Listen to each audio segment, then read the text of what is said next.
చేస్తారు.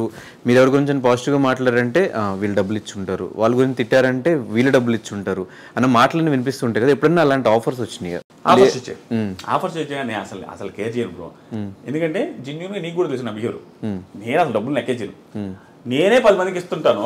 నాకు ఒకడు ఇస్తానంటే ఇప్పుడు ఒకడికి ఇగో హట్ అవుదా బ్రో. ఒకటి 10 మందికి హెల్ప్ చేసి 10 మందికి డబ్బులు లెక్క చేయనోడు వాడు వచ్చి నాకు ఇస్తానని నాకు కాలదా ఎవరికైనా కాలదే ఈడే నాకు ఇచ్చేదని.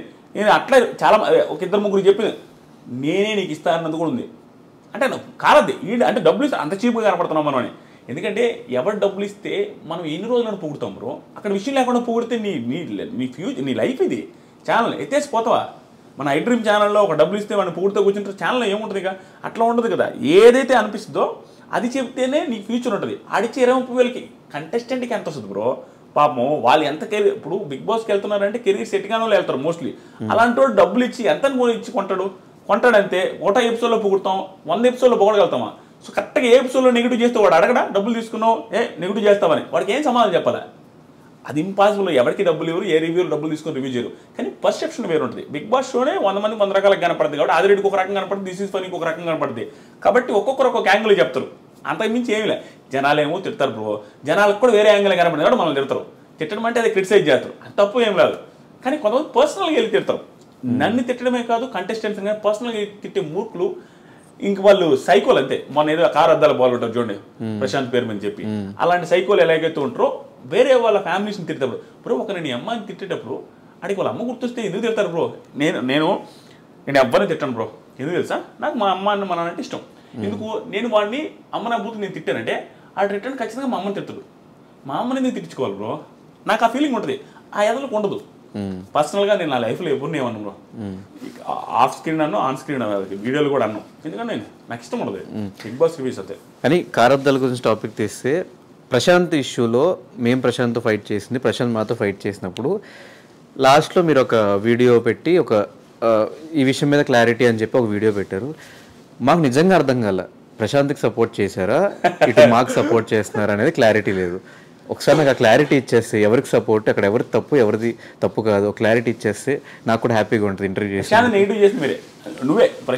మేము ఎక్కడ చేసాం? మేము తన గేమ్ గురించి మాట్లాడి తను నెగిటివ్ చేసినట్టు. గేమ్ గురించి మేము ఎక్కడ మాట్లాడలేదు, స్టోరీస్ పెట్టాం, గేమ్ గురించి ఎక్కడ మాట్లాడలేదు. మేము చెప్పింది మేము ఆ రోజు ఫీల్ అయిన విషయం చెప్పాం. ప్రశాంత్ జెన్యూన్ గానే గేమ్ ఆడాడు కానీ ఆ రోజు మేము ఫీల్ అయిన విషయం మాత్రమే పెట్టాం. డైరెక్ట్ చెప్తాను, ఫీల్ అయ్యారు అన్నారు కదా ఆ రోజు వీడియోలో కవర్ చేయలేదు. కానీ యాంకర్ శివబ్రో ఉన్నారు కదా యాంకర్లోజీ, ఆయన బిగ్ బాస్ కంటెస్టెంట్. ఎంతమందికి ఇచ్చారు ఇంటర్వ్యూలో? ఆయన ఎవరికి ఇవ్వలేదు. మరి ప్రశాంత్ ఎందుకు ఇవ్వాలి? శివ ఇవ్వకపోయినా అడిగిన వాళ్ళందరికీ ప్రాపర్గా ఆన్సర్ చెప్పాడు. ఇప్పుడు ఇవ్వదలుచుకోలేదు, అగ్రిమెంట్ ఉందని కొంతమంది చెప్పాడు. అబద్ధమైనా అవ్వచ్చు, అగ్రిమెంట్ ఉందండి నేను ఇవ్వలేను అని చెప్పొచ్చు, లేకపోతే ఇంకోటి ఏమైనా చెప్పొచ్చు, రేపిస్తే ఎల్లుండిస్తే నెక్స్ట్ వీక్ ఇస్తుందని చెప్పొచ్చు. అంతేగాని మా పొలానికి రా ఇలాంటి మాటలేం శివ మాటలు. ఒకవేళ మాట్లాడే శివ అది కూడా తప్పే. ఓకే నేను అదే డీలింగ్ నేను అది చెప్పాను. నేను కూడా నా వీడియోలో నేను ఇప్పుడు ఆ వీడియో క్లారిటీ ఇస్తాను. నేను ఆ వీడియోలో కూడా చెప్పింది ఏంటి, ప్రశాంత్ మీడియా వాళ్ళు ఏదైనా నిజంగా ఏదో ఒక బూత్ తిట్టారనగా ఆ తిట్టునుంటే తప్పే అని చెప్పా. కానీ దానికి ప్రూఫ్ లేదు, నాకు ప్రూఫ్ ఉన్నట్టే మాట్లాడండి. అదేవిధంగా ఇది కూడా చెప్పాను, నేను న్యూట్రల్గా చెప్పాను మీకు అనిపించవచ్చు, ఉన్నది చెప్పా. నీతో ఉన్న పరిచయానికి శివబ్రోతో ఉన్న పరిచయానికి వీళ్ళిద్దరు అంత ఓవర్ చేసి అంత చేసే మెంటాలిటీ కాదు. ఎందుకంటే నేను కూడా ఇంటర్వ్యూలో నేను ఏం చేయలేదు, ఈవెన్ యాంకర్ శివ కూడా అడిగాడు, నేను ఏం చేయలేదు. ఆయన మైండ్ సెట్ ముఖం మీద అట్లా అంటాడు. కానీ మరి గ్రడ్జ్ పెట్టుకుని ఒక ఇంటర్వ్యూ కోసం చేసి అంత చీప్ మెంటాలిటీ. ఎందుకంటే 2-3 సార్లు కలిసాను, నాకు తెలుసు. అదే చెప్పినా ఉన్నది చెప్పినా కాబట్టి మీకు అనిపిలా Dhanush waste candidate Shiva waste candidate అంటే మీకు బాగా అనిపించదు రివ్యూ. కానీ అది కాదు. కానీ నాకు ఆ వీడియో పర్టికులర్ ఆ వీడియో చూసిన తర్వాత ఆదిరెడ్డి ఏమన్నా రివ్యూస్ కూడా న్యూట్రల్గా చెప్తాడా, అటు కర్ర విరగకూడదు పాము చావకూడదు అనే సామెతను ఏమన్నా బాగా పట్టుకుని ఉన్నాడా అని ఒక అనిపించింది. నిజమేనా? అది నిజం కాదు బ్రో. ఏంటంటే ఎవరవుదన్నా కాదన్నా అంటే నేను ఓవర్గా చెప్పుకునేది ఏం లేదు. నేను అసలు ఎప్పుడు చెప్పుకోను. నేను ఎప్పుడైనా నా దగ్గర టాలెంట్ లేదని చెప్తాను, నాకంటే బాగా రివ్యూస్ చెప్పుకోవాలని చెప్తాను. కానీ నా అదృష్టం కొద్దీ జనాలు అభిమానిస్తున్నారు కాబట్టి టాప్ రివ్యూ ఛానల్ ఎక్కువ వ్యూస్ వచ్చేది మందే. సో నా రివ్యూస్ని అందరూ చూస్తుంటారు కాబట్టి ఏది మిస్ చేసినా నన్ను వేసుకుంటారు. అది తెలుసు కాబట్టి నేను ఏది మిస్ చేయను. అది ఏది మిస్ చేయకుండా చెప్తున్నప్పుడు ఏమనిపిస్తుంది అంటే అన్ని యాంగిల్స్ కవర్ చేయడం వల్ల న్యూట్రల్ అనిపిస్తుంది. ప్లస్ కర్రా విరగదు పాము జావదన్న ఫీలింగ్ వస్తుంది. దానికి నేను ఏం చేయమంటారు, నేను అన్ని యాంగిల్స్ కవర్ చేస్తా, 2 వైపులా మాట్లాడతా. సో ఓవరాల్గా ఈ సీజన్ 7 రివ్యూస్ ఎలా అనిపించినాయి బ్రో? మొత్తం డ్రామా, మొత్తం బిగ్ బాస్ అయ్యేంత వరకు ఒక డ్రామా, అయిన తర్వాత ఇంకో డ్రామా. అదే అడదాం అనుకున్నా బ్రో. నాకు రివ్యూస్ వచ్చారు బ్రో. సింపుల్గా ఈ 6 సంవత్సరాల రివ్యూస్ 6 సీజన్ రివ్యూస్కి నాకు వచ్చింది 3 లక్షల సబ్స్క్రైబర్లు అయితే ఈ సీజన్గా 3 లక్షల కంటే ఎక్కువ వచ్చారు సబ్స్క్రైబర్లు. ఈ 6 సీజన్స్ మొత్తం మీద వచ్చిన డబ్బులకి ఈ సీజన్ అంత డబ్బులు వచ్చినాయి.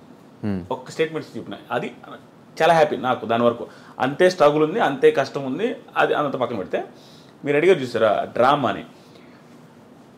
సీజన్ మొత్తం మీద జరిగింది గుర్తుండదు ఎవరికి. ఈ డ్రామా లైఫ్ లాంగ్ గుర్తుండిపోద్ది. ఏదైతే ఆ drama in the sense Prashant ఏదో చేసిన డ్రామా అని కాదు, ఆ సిచ్యువేషన్ డ్రామా అంటున్నా.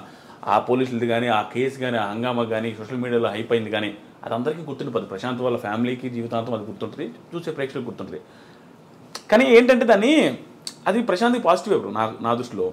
ఎందుకంటే ఎవరికైనా కనీసం అనిపించేది ఏంది, ఏం మర్డర్ చేశారంటారు పాపం, తప్పేది తప్పు, పోలీసులు శిక్ష చేస్తారు అంతే. కానీ దాన్ని గుర్తుపెట్టుకుని ప్రశాంత్ని ఏదో ఇది చేసే అంత మిస్టేక్ కాదనేది నా ఫీలింగ్. ఇప్పుడు మీరు చెప్పండి. అయితే అది ఎందుకు ప్లస్ అనిపించిందంటే చూసిన ఎవరికైనా అనిపించుంటుంది బ్రో. ఎంత ప్రశాంత్ హేటర్కైనా ఎవడో సైకోలు తప్ప పాపం రా మరీ అరెస్ట్ చేసేసరికి అనిపిస్తుంది కదా పాపం, గెలిచేసి వచ్చాడు పాపం, పోవాలనుకో గెలిచేసి వచ్చినప్పుడు ఆ ఆనందం లేకుండా పోయింది కదా పాపం అని పాపం ఎవరికైనా అనిపిస్తుంది.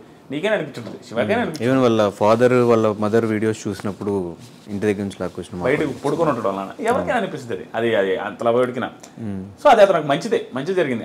అది ఆ డ్రామా ఆ సిచ్యువేషన్స్ అన్నీ కూడా అతనికి మంచిదని నా ఫీలింగ్. నేను మాట్లాడినప్పుడు కానీ ప్రశాంత్ నేను మాట్లాడినప్పుడు నాకు అర్థం ఏంటంటే ఇన్నోసెంట్ అబ్బా మనిషి, నిజంగా ఇన్నోసెన్స్ ఇన్ ద సెన్స్ మాట్లాడిన చేత కాదు.